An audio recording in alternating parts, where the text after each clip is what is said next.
celular, ¿cierto? Y las células están dispersas. Y justamente se cumple ese principio con el tejido sanguíneo, que está constituido por células y por un medio intercelular que es de volumen, que es líquido, es el plasma, ¿cierto? ¿Qué tipo de células tiene el tejido sanguíneo? Son los glóbulos rojos y glóbulos blancos, ¿no? Esas son las células. ¿Y por qué se llaman glóbulos? Porque las células son esféricas, ¿no? Son esferas. Tiene forma redondeada y el medio intercelular, y lo hemos dicho, es líquido, es el plasma sanguíneo. El volumen aproximado de una persona, el promedio de 70 kilos, es de 5 litros, ¿no? ¿Cómo visualizamos las células sanguíneas? La técnica para poder visualizar es el frotis sanguíneo. Se toma la muestra de sangre, ¿no? Y se hace un extendido en una lámina portaobjetos y se colorea con colorantes especiales. ¿Qué tipo de colorantes? Son colorantes que tienen componentes de colorantes ácidos y componentes de colorantes básicos. A esa mezcla de colorantes los conocemos como los colorantes Romanowski o sus derivados, que son el que más se utiliza, el colorante Wright y el colorante Jensen. Los glóbulos rojos son los hematíes, o también llamados eritrocitos, y a los glóbulos blancos los llamamos también leucocitos. ¿Qué significa leuco? Blanco. Aquí está una imagen de los glóbulos rojos. Arriba están viendo una imagen, una fotografía electrónica. Son unas células en forma de discos bicóncavos, porque la parte central tiene una cavidad, ¿no? Son como umbigos en ambos lados. ¿Por qué? Porque es una célula que no tiene núcleo, El tamaño promedio es de 7,5 micras y el valor normal es mayor en los varones, aproximadamente unos 5 millones de glóbulos rojos por milímetro cúbico, y en las mujeres vamos de 4 millones y medio millones de células por milímetro cúbico. Son células que, además de no tener núcleo, no tienen mitocondrias, no tienen centriolos, no tienen aparato de Golgi, y lo que sí tienen en su citoplasma es una proteína que se llama hemoglobina, y es esta hemoglobina la que va a transportar el hierro. ¿Se acuerdan? La hemoglobina transporta moléculas de hierro. El aumento del número de glóbulos rojos se conoce como la poliglobulia, y con respecto a la forma, cuando tiene cambios en el tamaño, más pequeños o más grandes, a esos cambios los llamamos anisocitosis, y variaciones con respecto a la forma del glóbulo rojo, poiquilocitosis. ¿Cuál es la función del glóbulo rojo? Eso es lo importante para ustedes. Recuerden, yo les he dicho, de histología ustedes se tienen que llevar dos cosas. Todas las células y estructuras que les presentemos, ustedes tienen que reconocer sus características histológicas y su función, ¿sí? Y estos conceptos los tienen que acompañar hasta el final de la carrera y de sus vidas, todo el tiempo. Cuando vayan a hacer la especialidad que ustedes hagan, se van a dar cuenta que lo que han estudiado en histología les va a servir para la rama que ustedes escojan. Bueno, entonces, ¿cuál es la función del glóbulo rojo? Voy a describir que es una célula en forma de un disco bicóncavo que mide 7,5 micras de diámetro, que no tiene núcleo, no tiene aparato de Golgi, no tiene mitocondrias, y que su función es transportar el oxígeno desde los pulmones hacia los tejidos, y en sentido contrario va a transportar o va a llevar también el anhídrido carbónico hacia el alveolo, hacia los pulmones. Aquí estamos viendo una imagen,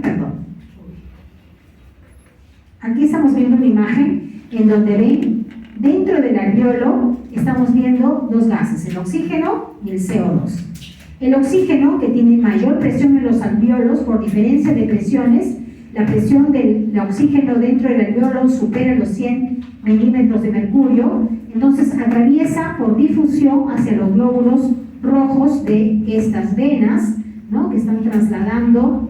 Los glóbulos rojos reciben este oxígeno por difusión porque hay una diferencia de presiones.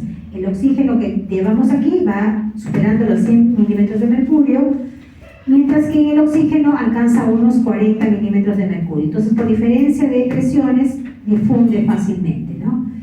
Y en el interior se va a combinar con la hemoglobina de los glóbulos rojos, formando la oxihemoglobina. Los leucocitos son otras células del tejido sanguíneo que ya no los contamos en millones millones, miren, mientras que los glóbulos rojos van de 4 a 5 millones por milímetro cúbico, aquí hablamos de 6.000 a 9.000 por milímetro cúbico. Cuando ustedes veían esta imagen, aquí, miren, este frotis sanguíneo, ¿qué tipo de células estoy señalando? Glóbulos rojos. Todo lo que ven en la imagen son glóbulos rojos, son los más abundantes. Entonces los glóbulos blancos van a lucir más escasos. La imagen es una fotografía electrónica que también les permite ver glóbulos rojos y entre ellos un glóbulo blanco. ¿Cómo se clasifican los glóbulos blancos? Los glóbulos blancos se clasifican de acuerdo a la presencia de gránulos en su citoplasma. Entonces yo tengo glóbulos blancos granulocíticos y glóbulos blancos que no tienen gránulos, agranulocíticos. ¿Cuáles son los granulocíticos? Son 3. Neutrófilos, eosinófilos y basófilos. A estos glóbulos blancos también se les conoce como los polimorfonucleares, porque sus núcleos tienen varias formas nucleares: neutrófilo, eosinófilo y basófilo. Y este nombre, neutrófilo, eosinófilo y basófilo, también obedece a la coloración que adoptan esos gránulos grandes específicos. Cuando no hay una mayor diferencia en cuanto a los gránulos con respecto a la coloración, vamos a ver que son neutrófilos. Cuando los gránulos adoptan una coloración rojiza, rosada, intensa, son eosinófilos. Cuando sus gránulos se tiñen de color morado o azul, son basófilos. ¿Está bien? Entonces, de acuerdo a la afinidad pictorial es que reciben el nombre. ¿Cuáles son las células agranulocíticas? Aquellas que no tienen gránulos: los linfocitos y los monocitos. Arango, ¿por qué te has puesto por allá? Más acá no te veo. Miren, aquí estamos mostrando un poco el origen de los glóbulos blancos. Todas ellas se originan del mieloblasto. ¿Cuál es la célula que da origen al glóbulo blanco? El mieloblasto. Este mieloblasto se diferencia en mielocito neutrófilo, promielocito y mielocito basófilo. El mielocito basófilo da origen a los basófilos maduros. El promielocito al mielocito eosinófilo, que luego se diferencia en un eosinófilo maduro. Y el mielocito neutrófilo va a dar origen a los neutrófilos abastonados y los neutrófilos segmentados, ¿no? Los neutrófilos al final. Los neutrófilos, aquí estamos viendo una imagen, son importantes. Cuando hablemos de características histológicas de los glóbulos blancos, tienen que mencionar el tamaño. Entonces, yo les he dicho, siempre cuando describamos células, no se olviden, no les hablo de las estructuras, les hablo de las células. Voy a describirlo siguiendo un orden: la forma, las características del núcleo y una característica adicional. En el caso de los glóbulos rojos y glóbulos blancos, vamos a mencionar como característica adicional el tamaño. Los glóbulos rojos miden 7.5 micras de diámetro. Cuando son más pequeños, decimos que hay microcitosis. Cuando son más grandes, macrocitosis. Y eso también indica algunas alteraciones. Entonces tengo que recordar el tamaño. El neutrófilo, ¿cuánto mide? Casi el doble de un neutrófilo. ¿Por qué? Porque su diámetro va de 12 a 15 micras. ¿Está bien? Del total de glóbulos blancos, el 60 al 65% son neutrófilos. O sea, si tengo 6.000 leucocitos, el 60% serán neutrófilos. Es decir, 3.600, ¿no? 3.600 serán neutrófilos. ¿Qué características tienen? Vamos a ver que el núcleo, los neutrófilos maduros van a tener un núcleo así, segmentado, fraccionado. Vemos un solo núcleo que se ve en 3 lóbulos, en 3 segmentos, unidos por puentes de cromatina. Es un núcleo entonces polilobulado, unido por filamentos de cromatina. A este tipo de neutrófilo, que es el neutrófilo maduro, lo llamamos neutrófilo segmentado. Pero también hay un 5% que son los neutrófilos jóvenes o inmaduros.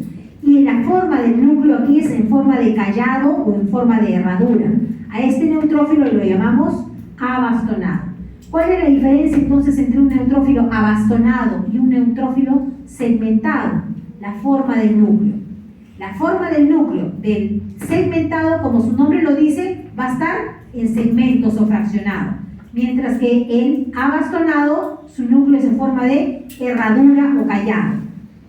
¿Cuál es la forma joven? El abastonado. ¿Cuál es la forma madura? El segmentado.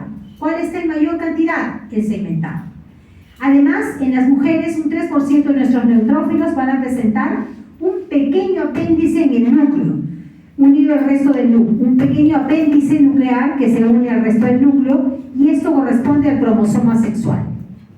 Con respecto a los gránulos que vamos a ver son gránulos de tipo azurófilos, que van a teñir de color púrpura con una mínima variación tintorial. Son gránulos que miden de 0,3 a 0,9 micras. El eosinófilo es el segundo glóbulo blanco, es de mayor tamaño que los neutrófilos, son del 1 al 3%, y su característica es que el núcleo es bilobulado. Yo les decía que parecían los audífonos que se ponen, ¿no? ¿Han visto los audífonos que usan ustedes? O algunos de ustedes. Son neutrófilos bilobulados unidos por un puente de cromatina, y el total de eosinófilos que tenemos en sangre van del 1 al 3% del total de leucocitos. El citoplasma va a tener también gránulos más grandes que los gránulos que presenta el neutrófilo, de 0,5 a 1,5 micras, de color rojo o naranja, y estos gránulos contienen enzimas como la fosfatasa ácida, las catepsinas y la ribonucleasa. También importante recordar que contienen los gránulos específicos que adoptan esa atención especial. ¿Cuál es la función del eosinófilo? Una doble función. Primero, nos van a defender contra las infestaciones de parásitos. Cuando estamos infestados de parásitos o tenemos una infección parasitaria, nuestros eosinófilos aumentan en número. Cuando estamos atravesando un proceso alérgico, también los eosinófilos aumentan en número. Entonces, su función va a ser dos: defendernos contra infestaciones parasitarias y participar de las reacciones de hipersensibilidad inmediata. Lo que hacen es que sus gránulos los van a verter para que puedan ser degradadas esas larvas de los parásitos por los neutrófilos y los macrófagos, que van a salir a fagocitar a ese parásito. Van a fagocitar también los complejos antígeno-anticuerpo que se producen en las zonas inflamatorias, que van a ser a su vez atraídos por las histaminas que liberan los mastocitos o células cebadas y los basófilos. Aquí una imagen en donde ven glóbulos rojos abundantes y la presencia de este eosinófilo. El basófilo, decimos que parece una mora, miren. El 0 a 1% es el valor normal en sangre. ¿Eso qué quiere decir? Que si tengo 6.000 leucocitos puede ser que ninguno sea basófilo, porque es normal que sea 0%, ¿ya? De 0 a 1%. La característica histológica más importante es que son células esféricas que tienen gran cantidad de gránulos de gran tamaño que ocultan todo el núcleo. El tamaño también de 12 a 15 micras, parecido al neutrófilo, y el contenido de esos gránulos son de histamina y heparina. Un vasodilatador que va a aumentar la permeabilidad de los vasos sanguíneos, provocando que haya un trasudado del líquido hacia los tejidos. Aquí podemos ver la gran cantidad de eritrocitos y entre ellos dos basófilos. Aquí se puede ver mucho mejor las características de los gránulos específicos que le dan ese aspecto de mora a esta célula. Su función es participar en la respuesta inmune de tipo 1, es decir, una hipersensibilidad a los alergenos externos. O sea, por ejemplo, cuando hay un cuadro de fiebre del heno o cuando hay un cuadro de asma, participan también de las reacciones de anafilaxia cuando hay un proceso de alergia severo. Con respecto a los polimorfos nucleares, tienen retículo endoplásmico rugoso y aparato de Golgi poco desarrollado. Los gránulos que presentan todos están rodeados por fosfolípidos, y los gránulos que poseen, o esos gránulos específicos, corresponden a lisosomas. Lisosomas que en el caso de los neutrófilos van a contener fosfatasa alcalina y enzimas llamadas fagocitinas. Esas fagocitinas son las que van a actuar frente a las bacterias, a las infecciones bacterianas. Es posible también que la membrana celular de los neutrófilos muestre unas pequeñas invaginaciones que son producto de toda la pinocitosis que sufren cuando van a descargar sus enzimas contenidas en los lisosomas, cada vez que tienen que cumplir su función de defensa. ¿Cómo se desplaza? A través de movimientos de tipo diaperesis. Los neutrófilos y los monocitos, esto es importantísimo, chicos. ¿Cuál es la función de los neutrófilos y los monocitos? Ambos fagocitan. De tal forma que al neutrófilo lo llamamos micrófago y a los monocitos los llamamos también macrófagos. ¿Qué es lo que van a fagocitar? Restos celulares, microorganismos que ingresen. Acuérdense que el neutrófilo tiene enzimas llamadas fagocitinas y esas fagocitinas son enzimas con acción bactericida. Cuando, por ejemplo, nosotros nos hincamos con una astilla, esa astilla actúa como un cuerpo extraño. ¿Cuál es la primera célula que se va a desplazar con sus movimientos tipo diaperesis? ¿No? Se van a desplazar hacia la zona donde ha ingresado esa astilla. El primero que va a salir es el neutrófilo. El neutrófilo, para poder fagocitar cualquier bacteria o agente extraño que haya ingresado con esa astilla. Si el neutrófilo no logra controlar a esos agentes que han ingresado, va a salir en segundo lugar el monocito. ¿Está bien? Es como una segunda línea de defensa. ¿Qué pasa cuando mueren los neutrófilos en ese afán de poder controlar la infección o la infestación de las bacterias? Se traducen en pus. Lo que nosotros vemos como pus son los neutrófilos que han muerto en ese proceso de defensa, ¿no?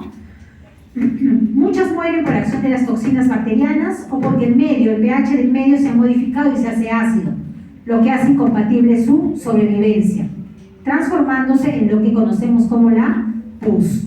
La riqueza de los gránulos que contienen sus lisosomas les permite a estas células digerir intracelularmente las bacterias que terminan fagocitando. Entonces, la función tanto del neutrófilo como del monocito van a ser fagocitosis. El primero que sale a fagocitar, neutrófilo. El segundo, monocito. Pasamos a las dos células que no tienen gránulos. El primero es el linfocito.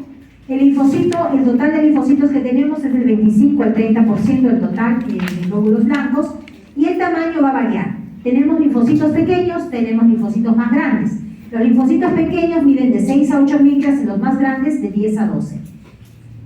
Este es un linfocito que casi mide lo mismo que un glóbulo rojo, ¿lo ven? El glóbulo rojo, ¿cuánto medía? 7.5. ¿Y cuánto mide este linfocito? De 6 a 8, ¿no? ¿Y qué es lo que notamos? Su núcleo, ¿cómo es? Esférico. ¿Está ocupando casi todo el citoplasma o no? Sí. Aquí puedo ver un poquito del citoplasma. Decimos que se aprecia el citoplasma como un delgado anillo perinuclear.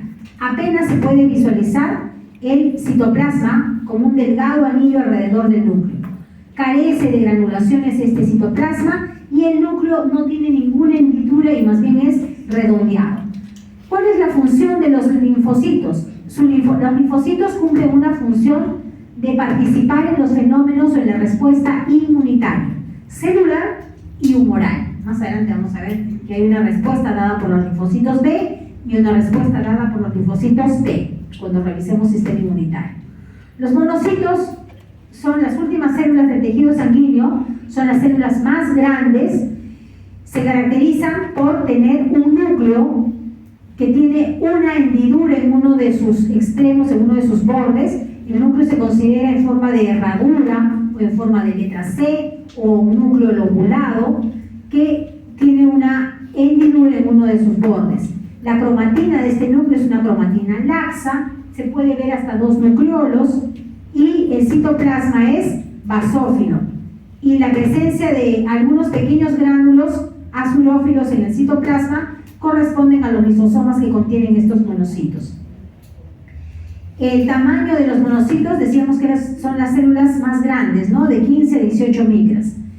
Con respecto a las organelas, el aparato de Golgi está bastante desarrollado, tiene escasas mitocondrias, un retículo endoplasmático también poco desarrollado, y su membrana celular muestra microvellosidades y también, como ven ustedes aquí, algunas vesículas pinocitóticas, producto de que van a verter sus lisosomas para cumplir esa función fagocítica. Los monocitos son células fagocíticas que tienen capacidad bactericida. Miren el tamaño del monocito, es una célula grande. El núcleo arriñonado o lobulado o redondo con una hendidura en uno de sus extremos. Compárenlo con los glóbulos rojos que están alrededor. La función es que ante estímulos de sustancias químicas van a ir luego de los neutrófilos en pos o como acción secundaria a una reacción inflamatoria. Por la fagocitosis van a aumentar de tamaño y se pueden fijar en tejidos extrasanguíneos, como en el vaso, en el hígado, en el pulmón. Aquí dan origen a los macrófagos tisulares que conocemos como histiocitos, cuya función es fagocitar o remover cualquier material extraño que llegue por la circulación de la sangre. Ya habíamos dicho, ¿no?, que el macrófago del hígado era el macrófago de Kupffer, así como el macrófago del pulmón se conoce como la célula de polvo. Hay una serie megacariocítica, es una serie que se origina de unas células que están en la médula ósea llamadas megacarioblastos. Estos megacarioblastos se dividen en megacariocitos que miden aproximadamente unas 150 micras, de ahí el nombre, son células grandes, que tienen un núcleo de forma irregular, con una cromatina en mallas, carecen de nucleolo, y su citoplasma tiene aparato de Golgi, retículo endoplásmico rugoso y ribosomas libres. Además de unos gránulos rodeados por una membrana. Todos estos elementos van a llegar a constituir los cronómeros de las plaquetas.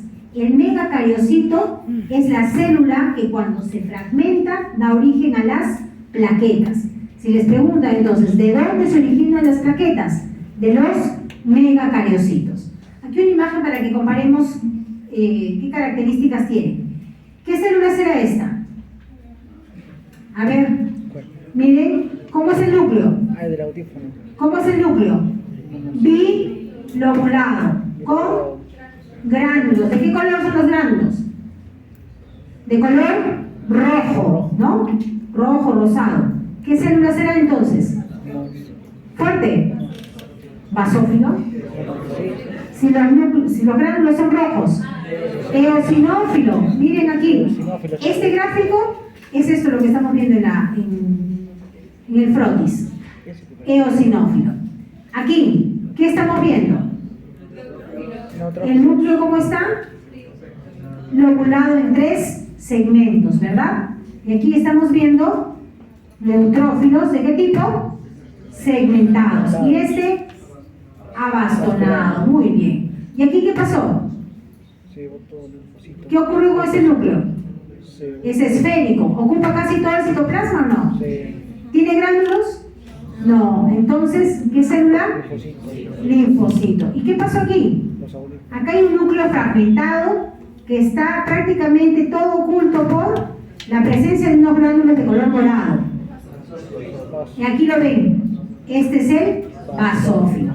Aquí nuevamente un gráfico para que vean el neutrófilo, linfocito, el eosinófilo por los gránulos, el monocito, el basófilo, aquí también sería otro monocito, yo le daría más bien el nombre de monocito, y las plaquetas. ¿Qué son las plaquetas? Hemos dicho que es el fragmento del megacariocito. Las plaquetas también se llaman trombocitos. Son fragmentos del citoplasma de los megacariocitos, que son células que se ubican en la médula ósea. Estos trombocitos o plaquetas carecen de núcleo, no poseen ADN y no tienen capacidad de mitosis. Sin embargo, van a tener un metabolismo muy activo y esto se debe a la actividad de las enzimas de su citoplasma y las mitocondrias. ¿Cuál es el tamaño de las plaquetas? Si mis glóbulos rojos medían 7.5 micras, las plaquetas miden de 2 a 4 micras y el valor normal es de 200.000 a 300.000 plaquetas por milímetro cúbico. Una vez que son liberados en la médula ósea, ingresan a la circulación sanguínea y el tiempo promedio de vida es 10 días si es que no son utilizados antes. Aquí una fotografía electrónica de estos trombocitos y aquí están viendo cómo se mantienen adheridos entre ellos. Justamente esto se vería en un trombo, ¿no? Trombo o plaqueta. En el interior, si lo vemos con microscopía electrónica, vamos a ver que tiene estructuras como mitocondrias, lisosomas y gránulos. Gránulos de dos tipos, ¿no? Los alfa y otro tipo de gránulos. Los gránulos alfa, a su vez, van a tener el factor 4, factor que tiene función anticoagulante de la heparina, que contrarresta, la función de la heparina, y el factor 5 que convierte la protrombina en trombina. Es decir, estos gránulos alfa participan del proceso de la coagulación. Y otros gránulos, como la serotonina, ADP y calcio, que van a tener la función de adherencia. ¿Cuál es la función entonces de las trombocitos o plaquetas? La función es doble. Por un lado, van a formar el tapón plaquetario, gracias a que estos gránulos le permiten que se junten, se adhieran y formen ese tapón plaquetario. Y la otra función es participar de la coagulación de la sangre, gracias a que los gránulos alfa les permiten tener el factor 4 y el factor 5. Entonces, función de las plaquetas, doble función. Se adhieren y forman el tapón plaquetario para provocar, ¿no? Evitar que ocurra el sangrado, ¿no? La hemostasis, ¿cierto? Entonces provocan el tapón plaquetario y en segundo lugar la coagulación de la sangre. El plasma viene a ser el medio líquido donde están inmersos las células sanguíneas, tiene un pH alcalino. ¿Y qué encontramos en este plasma? Además de agua vamos a encontrar proteínas como la albúmina, las globulinas, el fibrinógeno. También están transportando aminoácidos, lípidos, carbohidratos, vitaminas, electrolitos. Llevan los metabolitos de un lugar de absorción hacia lugares diferentes en órganos o tejidos y a la inversa llevando productos residuales. También el plasma está transportando las hormonas que son producidas por glándulas endocrinas.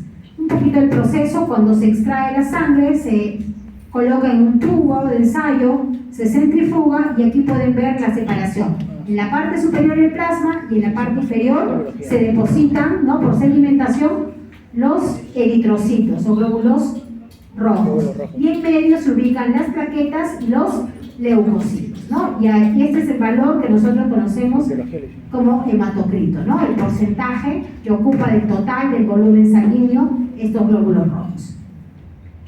El tejido hematopoyético es de dos tipos: la médula ósea roja, que está alojada en los espacios que deja el tejido óseo esponjoso y da origen a los eritrocitos, a los leucocitos, granulocitos, monocitos y plaquetas, y el tejido linfoide, que es responsable de la formación de los linfocitos. Y aquí estamos hablando de los ganglios linfáticos y todos los nódulos linfoides ubicados en el vaso, en el timo y en los mismos nódulos linfáticos subepiteliales.